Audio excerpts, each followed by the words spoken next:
আসসালামু আলাইকুম। তো আজকে আমরা দেখব যে আমাদের ল্যাপটপের কোনো কি যদি শর্ট হয়ে যায় বা কোনো কি যদি কাজ না করে, তাহলে আমরা সেই কিটাকে কিভাবে ডিসেবল করে দিতে পারি সেটা নিয়ে দেখব। তো সেই কিটাকে ডিসেবল করার জন্য আমরা প্রথমে মাইক্রোসফট স্টোরে চলে যাব। মাইক্রোসফট স্টোরে যে আমরা লিখব যে Microsoft PowerToys, micro SOFT PowerToys, নিচে চলে আসছে। তো এখানে ক্লিক করলাম। ক্লিক করার পরে এটাকে আমরা ইনস্টল করে নেব। তো আমার এটা ইনস্টল করে আছে, এই জন্য আর করলাম না। তো ইনস্টল করার পরে এটাকে আমরা ওপেন করে নেব। তো এখান থেকে ওপেন করলাম। সফটওয়্যারটা ওপেন করার পরে আমরা ইনপুট আউটপুটে চলে আসব। ইনপুট আউটপুটের পরে আমরা কিবোর্ড ম্যানেজারে যাব। কিবোর্ড ম্যানেজার থেকে এনেবল কিবোর্ড ম্যানেজার, এটাকে আমরা এনেবল করে নেব। এটা সাধারণত অফ থাকে, এটাকে আমরা অন করে নেব। তারপরে আমরা রিম্যাপ এ কি এই অপশনটাতে যাব।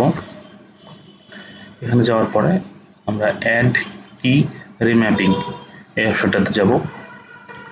এখান থেকে আমরা একটা কি সিলেক্ট করব, যে কিটা আমাদেরকে সমস্যা করছে। সাপোজ আপনার হয়তোবা কিবোর্ডের এ কিটা হয়তোবা সমস্যা করছে।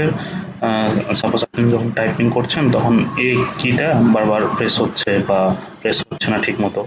তো আপনি চাইলে এটাকে বন্ধও করে দিতে পারেন, বা চাইলে আপনি এই কিটাকে আপনি অন্য কিতে রিপ্লেস করতে পারেন। তো চলুন আমরা দেখি যে আমরা কিভাবে এটাকে বন্ধ করে দিতে পারি। সাপোজ আমরা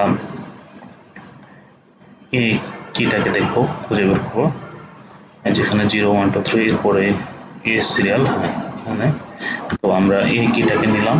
এটাকে নেওয়ার পরে আমরা এটাকে কি করতে চাচ্ছি, এটাকে কি আমরা অন্য কোনো কিতে কি কনভার্ট করতে চাচ্ছি। লাইক আপনি যখন এ প্রেস করবেন তখন এ প্রেস না হয়ে 0 প্রেস হবে, এরকম কি করতে চাচ্ছেন, নাকি কোনো কিছু করতে চাচ্ছেন না, নাকি এটাকে ডিসেবল করে দিতে চাচ্ছেন। আমরা আপাতত এটাকে ডিসেবল করে রাখতেছি। ডিসেবল করলাম। ডিসেবল করার পরে আপনারা এখানে ওকে করে দিবেন। এখানে ওকে করে দিলেই আপনাদের কাজ মোটামুটি শেষ। তো এবার আমরা একটু চেক করে দেখবো যে আমাদের এ কিওয়ার্ডটা, তো আমরা এবার একটু চেক করে দেখবো যে এ কিটাকে আসলে ডিসেবল হয়েছে কিনা। নোটপ্যাড ওপেন করলাম। তো নোটপ্যাডে আমি এখন এস প্রেস করতেছি, দেখেন এস প্রেস হচ্ছে, ডি প্রেস করতেছি, হচ্ছে। আমি যখন এ প্রেস করতে যাচ্ছি তখন কিন্তু হচ্ছে না। তাহলে আমরা এইভাবে আমাদের ল্যাপটপ বা ডেস্কটপের কোনো কিটাকে যদি এরকম ঝামেলা করে, তাহলে আমরা সেটাকে ডিসেবল করে দিতে পারি। ধন্যবাদ।